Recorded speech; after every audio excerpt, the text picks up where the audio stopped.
Greetings everyone, this is TM from chasingpaganini.com, and today we're looking at what I call Form 1 of a major triad, this particular one being A major, the notes of which are A, C sharp, and E. Very simple.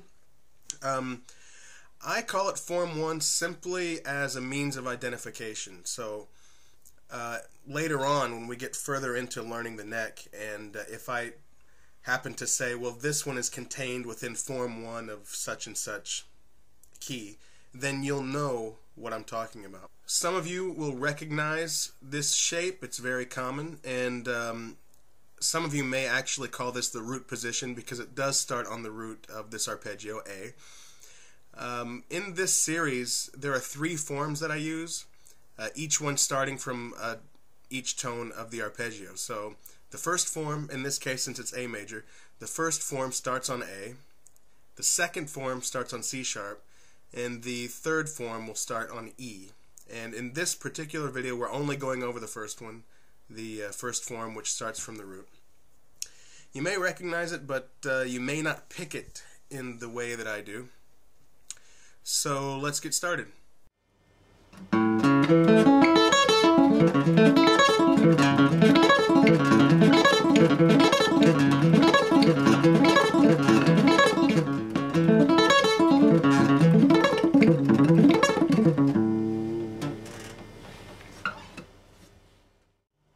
Alright, let's talk about the fingers of the left hand, in my case.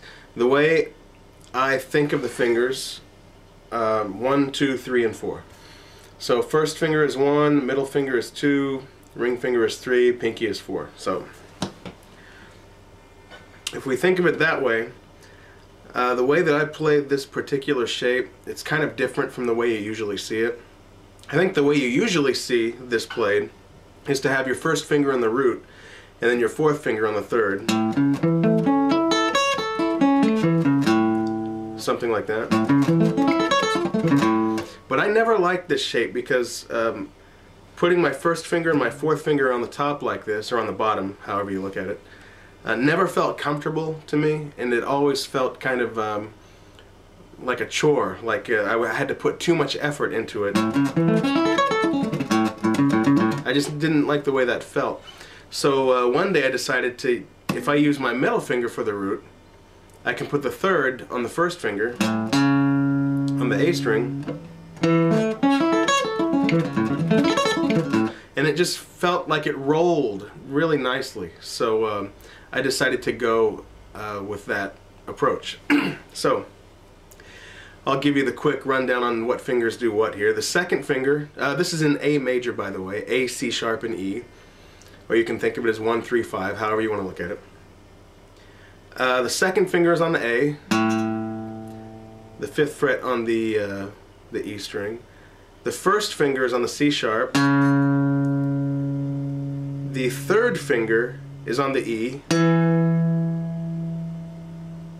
and then the third finger also plays the A, a fourth above it. The second finger takes the third, the C sharp. The first finger does the E and the A, and then the fourth finger hits the C sharp up here. Now this is actually the only time you use the fourth finger, the pinky, in this particular Form 1 of this arpeggio.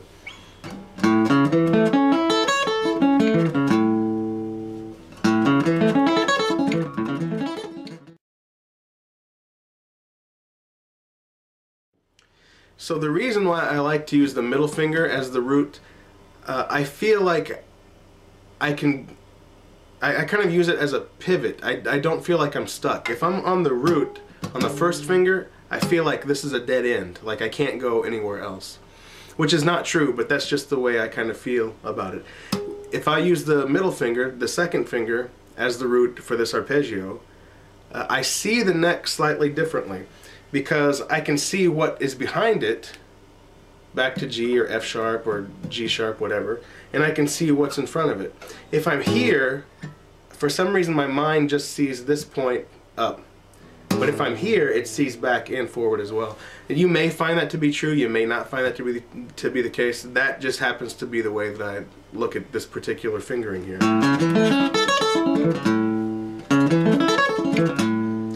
So once again, you have the second finger, first finger, third finger, second, first, fourth.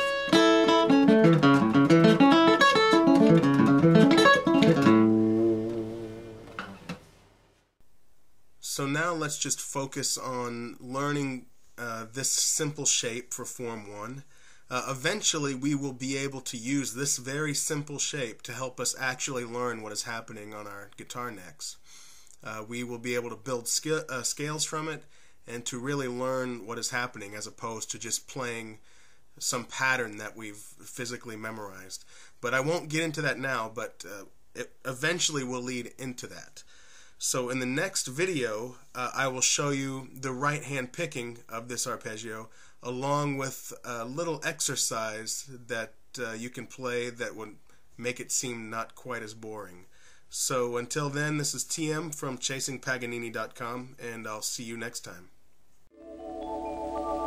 You've been enjoying the RFD Musicale, featuring Carl Schroeder and his boys.